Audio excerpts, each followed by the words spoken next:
Chapter 21. Members Only. "What does this mean?" Marcus asked through the bars of his cell. "We wait, that's all we can do," replied Anthony. The weeks dragged on. Marcus endlessly paced the small path of his personal prison. Feelings of dread and uncertainty were constant companions.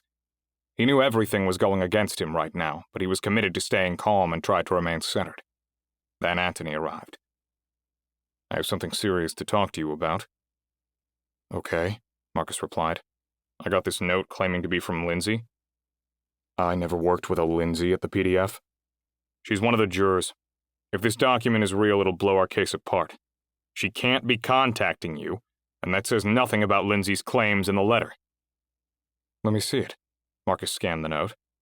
"She says Diana put her on the jury and gave her explicit directions to vote guilty," Anthony explained. "She suspects that the rest of the jury has been similarly instructed." "How could a juror get something like this out?" Marcus asked. "They can't, they're on total lockdown." "This is Diana. She's gloating, like how serial killers taunt the police. Why would she send a letter exposing herself?" "So she can know that I know the extent of what she's done to me." Anthony's face turned white. "God damn it. We can't prove this letter is real, right?" "Not unless Lindsay admits to writing it and can explain how she got it to us," said Anthony. "Packing the jury is a very Diana move. She wants me to know my fate is sealed." "Stop." "No!" Marcus shouted. "You stop, Anthony." "Diana played this masterfully, down to the most minute details. Like you said when this started, I'm in checkmate. I felt it then and hoped it wasn't true, but it is. I can accept it now. You need to, too." A protracted silence dragged on before Marcus spoke. "Diana knew about the dream data long ago. I told Hannah in detail about the nightmares when she visited me." "Why would you do that?" Anthony asked. "I was drunk. She made me feel safe. Diana knew she could use this against me. It's her October surprise." "We have to try and—" "You're not listening," Marcus snapped. "I'm done playing her game. It's taken me 35 years to realize I was playing. I'm done fighting. And I order you as my lawyer and beg you as my brother to please stop fighting." "I love you, so listen." "No!" "I won't, Anthony. It's over. She's going to ensure I die. I'm fine with it. Focus only on what's in front of us, right?" "That's what you said. Death is what's in front of me now. All I can do is face it with my head held high. The ice bitch won."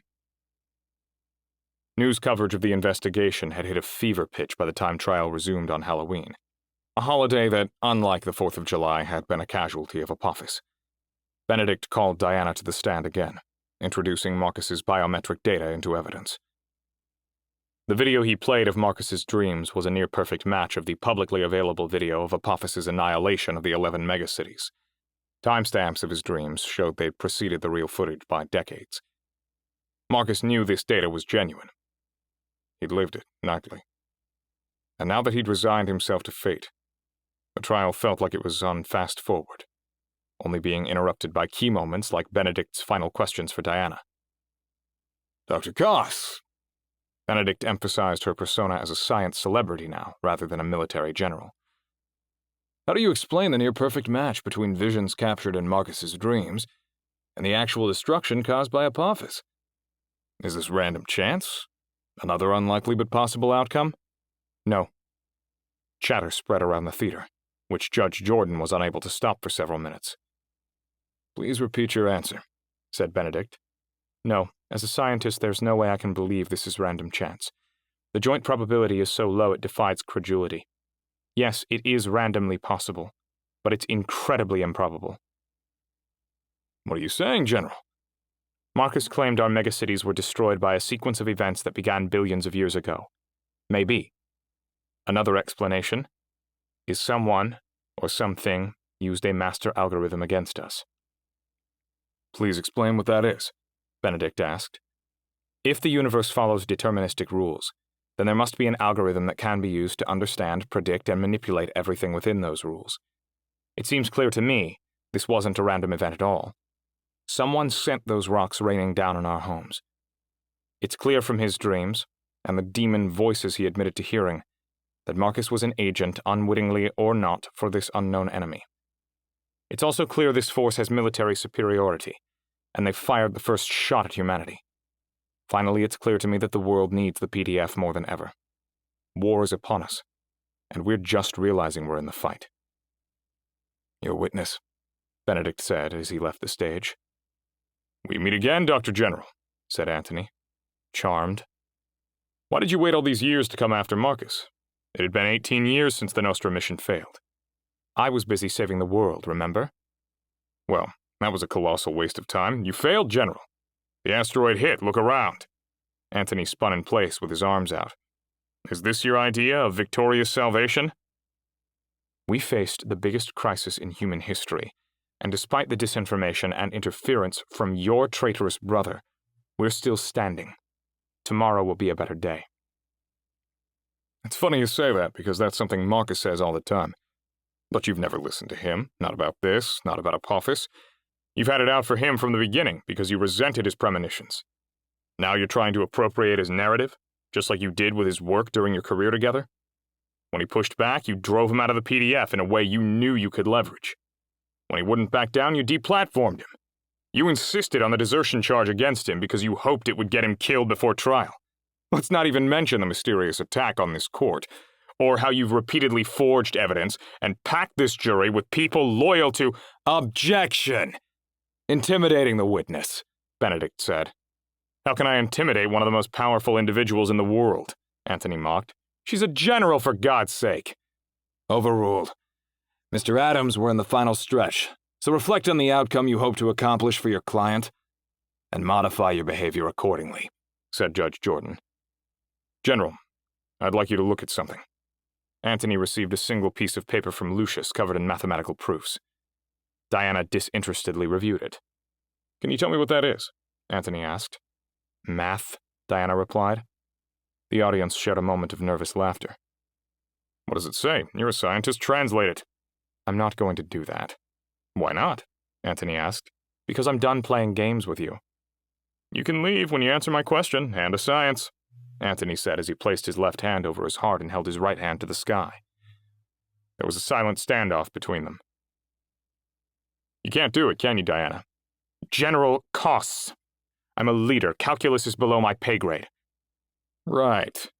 What about probability? That's below you too? Is that why you gave contradictory answers about the chance of your inner circle dropping like flies and my brother seeing a reality that ultimately came true? Which you claim was the work of an unseen force? And you have the audacity to call him crazy? For the record, General, the paper you're holding is the Lagrangian point calculations Marcus made for Apophis, showing it'd capture asteroid 2004 VD-17 in its 2034 flyby. The very same asteroid that just hit our moon. You're a scientist who can't science. And while I suspect you're a brilliant strategist, you've been so blind in your desire to get Marcus, you've never looked beyond his death. What will you do if he's executed? How will you succeed in a fight against this unseen force once Marcus is gone, given you've siphoned all your ideas off him?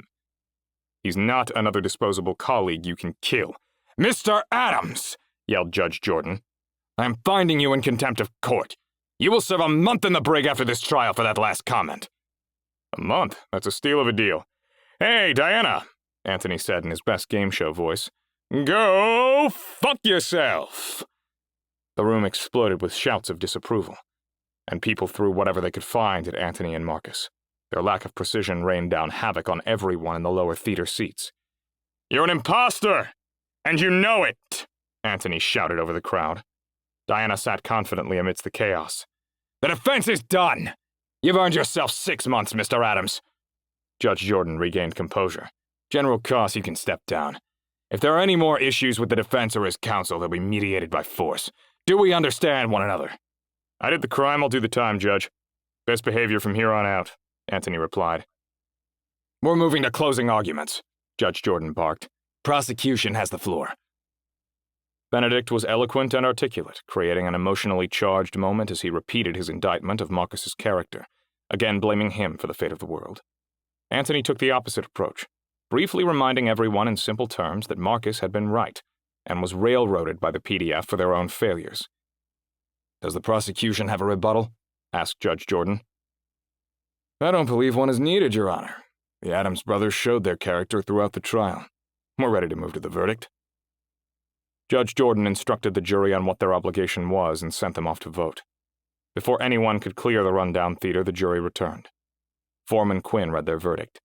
On both the Article 107 charge of making false official statements and the Article 95 charge of mutiny, we find the defendant, Marcus Winthrop Adams, to be guilty. The whole world seemed to erupt in cries of jubilation. Judge Jordan didn't try to control them, opting instead to update the charge sheet against Marcus while waiting the room out. After a few disorderly minutes, the court was quiet again. Judge Jordan continued. The prosecution and defense waived their rights to aggression and mitigation over the convict's redeemable qualities. Marcus felt a tinge of pain hearing himself called the convict and not the defendant. The prosecution is recommending death. We'll hear directly from Marcus Adams, who may offer an apology and propose a different punishment before the jury's sentencing vote. Marcus knew he'd do nothing of the sort as he limped onto the stage, standing silently before speaking. During the months of my confinement, I've thought about this moment a lot. I dreaded it, but now that it's here, I don't understand why I was ever so afraid. During the uncertainty, I prepared dozens of speeches, but instead, I want to say two things to you. You're all so important. It'll be you who builds the better tomorrow, not Diana and other leaders. Beware of wolves in shepherd's clothing. Second, I have no doubt you'll regret this moment, to see it for what it is.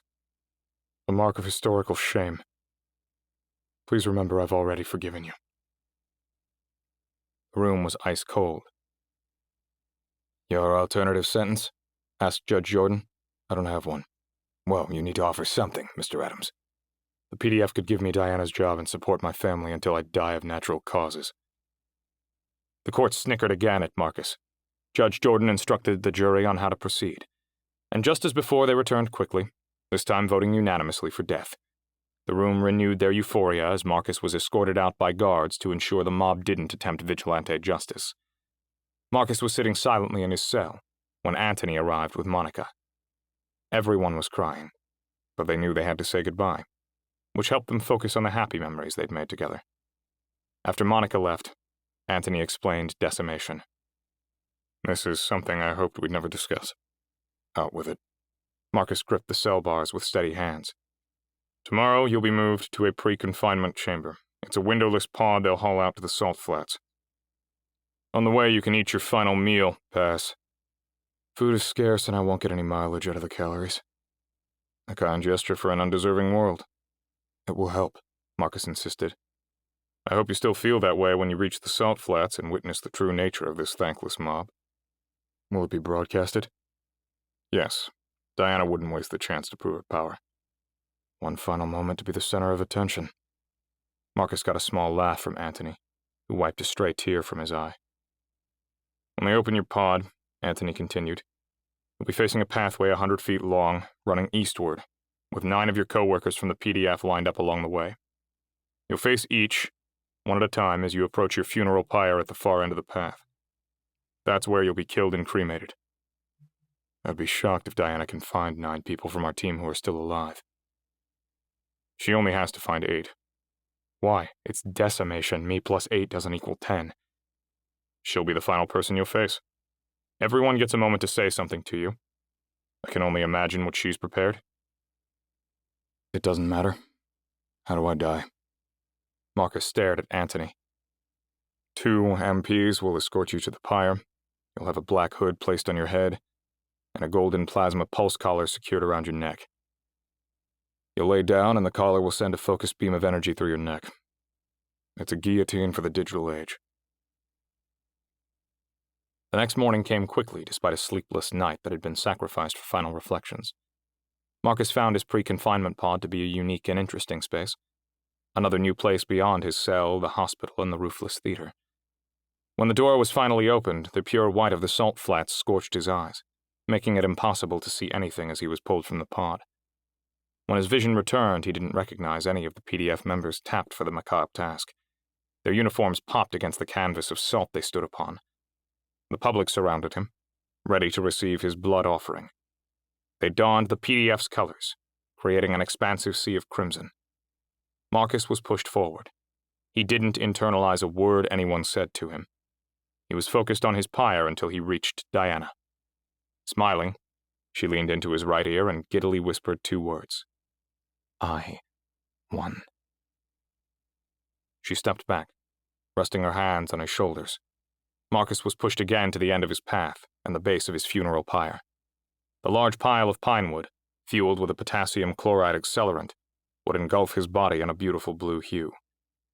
Marcus shook off the MPs, who turned to face Diana for approval.